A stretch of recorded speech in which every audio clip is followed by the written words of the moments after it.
Everybody, Peter Zeihan here, coming to you from Boston Harbor. The news over the weekend was that in Argentina we had our first round presidential contest, and the two finalists who will compete in the first weekend of November are a guy from the ruling party, the Peronism, he's the economy minister, and a guy from the libertarian field, which is Javier Milei. And apologies if I got that name right. If you win, I'll learn to pronounce your name. Just ask Bertie Mohamedov of Turkmenistan. Okay, let's see what to say. Milei's big thing is that he wants to do away with the Argentinian peso and institute a dollarization program. Three big things from this. Number one, this is more than just some financial chicanery. This has very real implications for the Argentinians as well as everybody else in the neighborhood.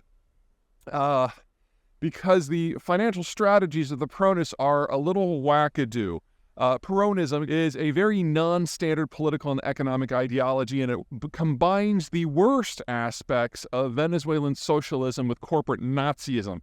So basically, under a cult of personality on top of that. So if you can imagine AOC of the Squad in the American Congress, one of those really left-wing weirdos, having a love child with Donald Trump, I mean, it would be an ugly, hideous child. But that's basically what Peronism is. And among other things, it's heavily unionized, but the government represents the unions, and it believes that the government should be able to print currency in any volume to pay for everything so long as you're a political ally. Needless to say, this has gotten Argentina into a lot of financial trouble over the last century. They've defaulted on their debt, I think, 9 times. And it should be a very successful country based on their demographics and the geography, but policy keeps getting in the way.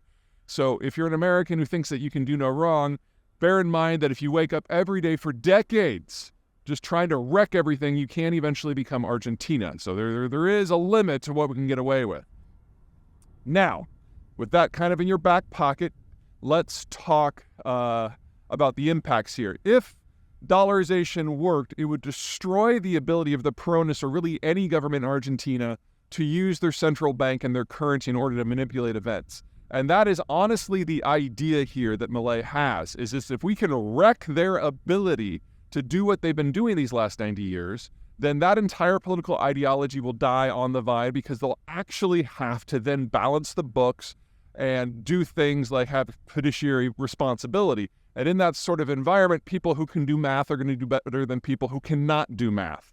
So there's more at stake here than simply having a balanced budget. It's about eliminating what has been the dominant ideology of the country and has been very damaging for generations. But number two, it's not easy. The first step to dollarizing the economy is to remove all the pesos from circulation. And that means that the Argentine government under Milei would have to go out and get a lot of US dollars to buy back all the currency. And the government is completely broke. One of the reasons why the Peronists are printing currency like mad. So the first thing they would have to do is come up with billions and billions and billions of dollars in order to buy up all the old currency. Now, doing that is beyond the government's capacity right now, unless they do a mass devaluation. And if they devalue the peso by at least, say, 3/4, so make it worth at most 20 to 25% what it's worth now, then the number of dollars that you need would be significantly less. So in order to stop the budget largesse and the hyperinflation that comes from that, the first step would be to trigger hyperinflation. Needless to say, that would have not just economic but political outcomes. So not something that could be done easily, lightly, or without consequences. Which brings us to the third thing, whether or not it would even work.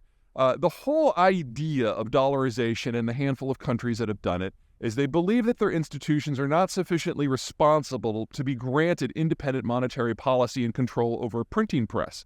So by doing away with that completely, basically ending the central bank, you then have a system where everyone is beholden to a much more responsible monetary regimen, that of the United States.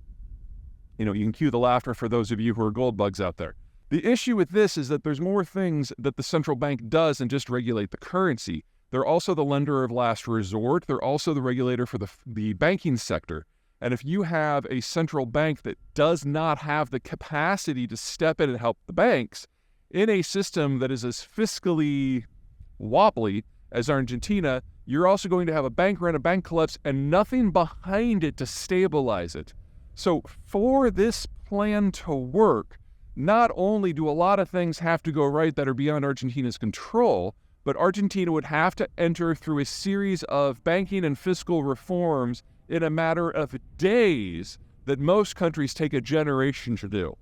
There's a reason why dollarization as a rule is not something that states do, and it's certainly not a quick fix. It requires years of reforms, and it's not clear that the political and economic system in Argentina has that sort of durability or attention to detail. So honestly, dollarization as a rule reminds me a lot of Boston's participation in the Revolutionary War or modern sports. They hit hard right out of the gate, they pick a lot of fights, and then they largely sit out for the rest of the season.